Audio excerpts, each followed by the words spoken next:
बिस्मिल्लाहिर्रहमानिर्रहीम अस्सलामुअलैकुम। यहाँ पे नाजरीन आपको एक और अपडेट देता चलूँ।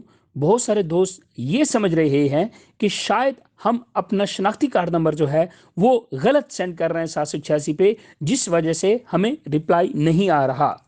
तो कोई तरीकाकार खास नहीं है। आप लोगों ने, ये कोई इतनी बड़ी बात नहीं है, ये एक कमेंट्स आया है। उस एक कमेंट्स की वजह से मैं अपने 48,000 फॉलोवर को ये बात बताने जा रहा हूं कि ये कोई कोई ऐसा कोई अजीब तरीका नहीं है कि आप 786 पे मैसेज करें।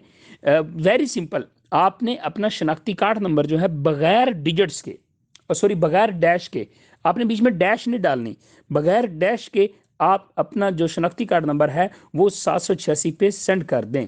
आप सेंड करेंगे तो आपको या तो अगले 2 से 3 मिनट में रिप्लाई आ जाएगा या फिर आपको रिप्लाई नहीं आएगा। और ये मैं कई वीडियो में बता चुका हूं कि आपने इंतजार नहीं करना। आपने किसी कोई और दूसरी सिम लेनी है, आपने उससे 786 पे मैसेज कर देना है।